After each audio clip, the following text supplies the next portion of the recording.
Hello प्यारे बच्चे, कैसे हैं आप सभी। मैं आपका अपना राहुल सर आज लेकर आया हूं आपके लिए बयान फोर्स। बयान फोर्स कितनी इंपॉर्टेंट है, इसकी अहमियत कितनी है, ये आपको 11th क्लास में पता चलेगा। अगर आपने 9th में इसको अच्छे से नहीं पढ़ा तो आपको 11th में भी समझ नहीं आएगा। तो आज आपको ये समझना होगा आखिर बयान फोर्स होती क्या है।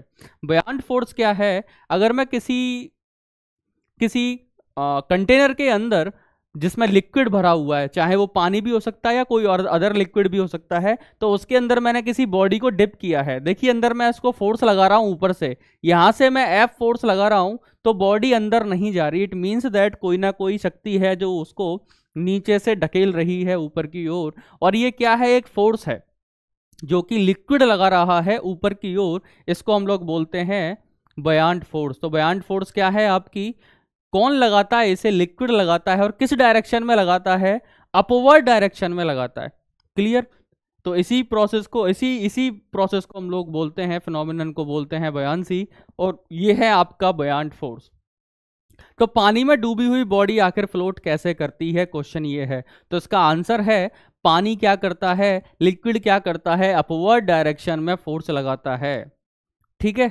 तो जितना आप नीचे जाते जाओगे वो फोर्स बढ़ती जाएगी क्योंकि प्रेशर बढ़ता जाएगा। क्यों? क्योंकि हाइट बढ़ती जा रही है आपकी। तो आपको पता है जो प्रेशर का फॉर्मूला होता है, प्रेशर इक्वल होता है आपका रो जी एच। इससे पहले मैं आपको समझा चुका हूं व्हाट इज प्रेशर। तो प्रेशर होता है आपका रो जी एच। रो क्या है, density of liquid. Density of liquid, ये वाटर भी हो सकता है तो डेंसिटी ऑफ वाटर हो जाएगा। क्लियर।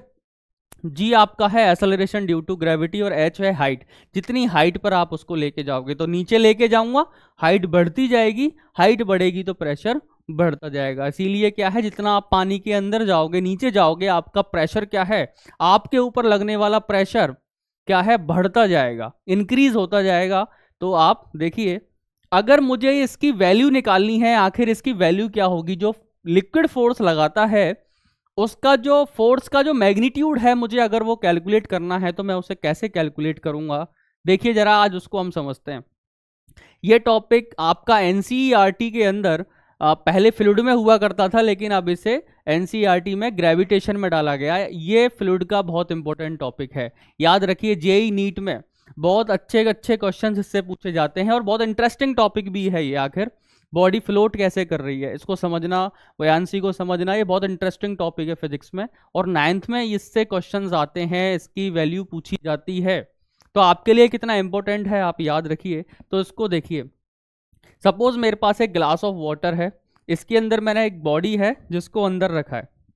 ये लीजिए, मैंने एक बॉडी ली, ये मैंने एक ब्लॉक लिया जो पानी के अंदर इसमें डुबा दिया। ठीक है, इसमें मैंने डुबोया है इसे, यानी इमर्ज किया है पानी के अंदर। अब इसके ऊपर लगने वाली जो फोर्स है, जो लिक्विड लगा रहा है, उसे मुझे कैलकुलेट करना है। तो मैं कैसे कैलकुलेट करूंगा जरा देखो। इसकी हाइट यहां से लूंगा, ये इसको नाम दीजिए आप, इसको नाम दीजिए, ये हो जाएगा आपका H1 और ये वाली हाइट हो जाएगी आपकी H2। क्लियर। इसको नाम दे दीजिए आप A B C D, यानी CD की जो हाइट है वो H2 है और AB की जो हाइट है वो H1 है। ठीक है।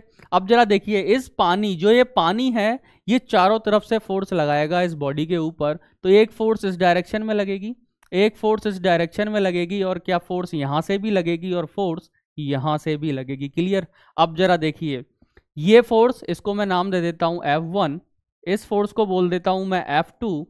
क्लियर। इसको बोल देता हूं मैं F3 और इसको बोल देते हैं अपन F4। क्लियर। फोर्सेस को मैंने नाम दिए हैं, कुछ नहीं है। अब F1 F2 जरा सोच के देखिए, ये फोर्सेस क्या इक्वल एंड अपोजिट हैं?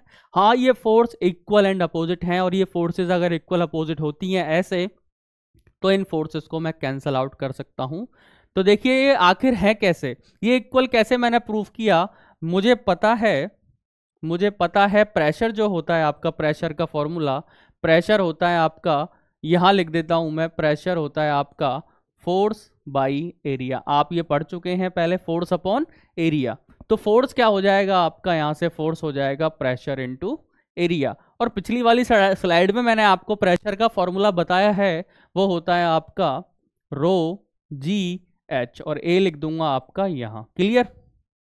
तो ये हो गया आपका फोर्स का फॉर्मूला। क्लियर, ये हो गया आपका फोर्स का फॉर्मूला। तो फोर्स कितनी लग रही है, रो जी एच ए। क्लियर। अब जरा देखिए इस पॉइंट पर ये पॉइंट इक्वल अपोजिट है।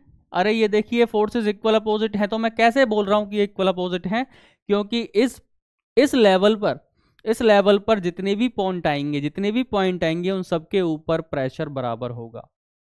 इस लेवल पर जितने भी पॉइंट होंगे उसके ऊपर जो प्रेशर है वो इक्वल होगा। क्यों? क्योंकि हाइट सेम है ना, हर पॉइंट की जो हाइट है वो सेम है।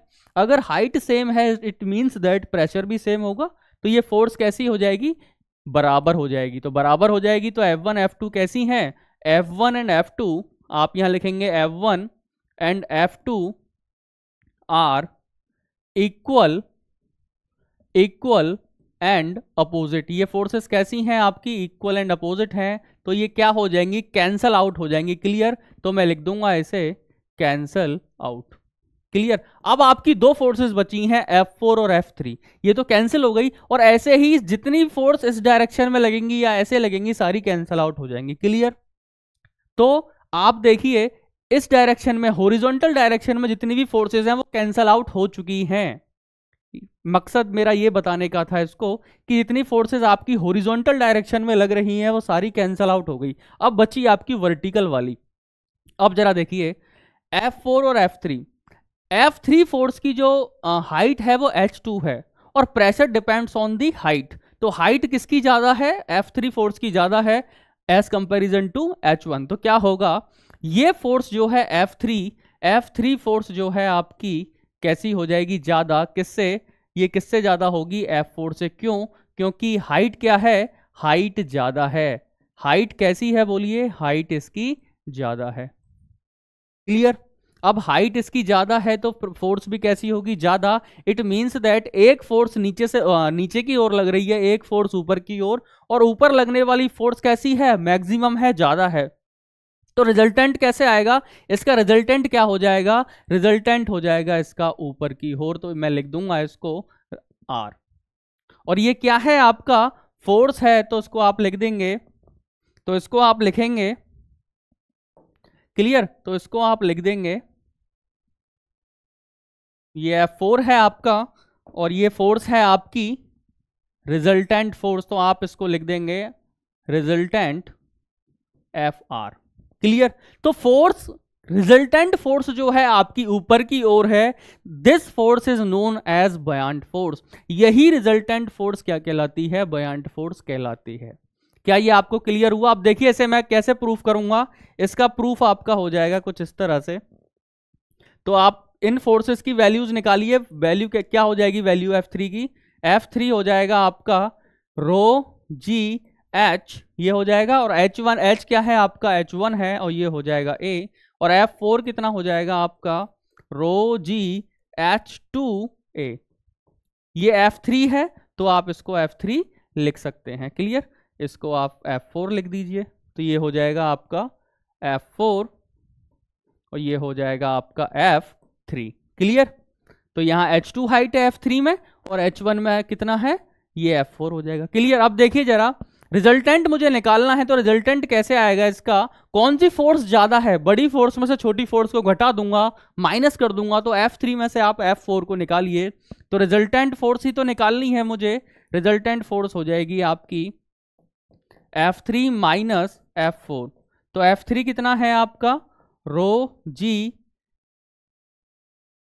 H2A माइनस रो जी H1A। तो यहां पर क्या कॉमन ले लूंगा, रो जी A कॉमन है, और H2 माइनस H1 जरा फिगर में देखिए गौर से है क्या, H2 माइनस H1 है क्या, ये इस ब्लॉक की हाइट है जिसे मैं बोल दूंगा H। इस ब्लॉक की हाइट कितनी है, H, तो आपका आ जाएगा रो जी A, ये हो जाएगा H। तो आपको पता है पाई R स्क्वायर H क्या होता है, ये होता है एरिया इनटू H। क्लियर। यही होता है। तो मैं क्या पुट कर सकता हूं, यहां से AH को V पुट कर सकता हूं, तो ये जो रिजल्टेंट फोर्स है, रिजल्टेंट फोर्स की जो वैल्यू आई है, ये निकल के आई है V रो जी। V रो जी क्या है, वॉल्यूम ऑफ द लिक्विड। क्या है, volume of the liquid, volume of the liquid है। ये है आपकी डेंसिटी। डेंसिटी किसकी, किसकी डेंसिटी, ये फोर्स निकल के आई वी रो जी। ये वॉल्यूम किसका है, ये वॉल्यूम है जितना बॉडी डूबी हुई है, volume of the submerge part of the volume.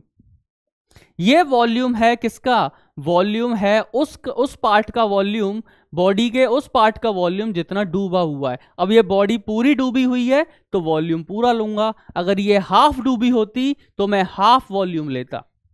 तो वॉल्यूम है ये किसका, सबमर्ज्ड पार्ट का वॉल्यूम है, कितनी बॉडी पानी के अंदर डूबी हुई है उसका वॉल्यूम है, और ये है डेंसिटी ऑफ द लिक्विड। तो रिजल्टेंट फोर्स, और मैं इसे अब नाम दे सकता हूं, इसे मैं अब नाम दे सकता हूं, दैट इज बुयांट फोर्स।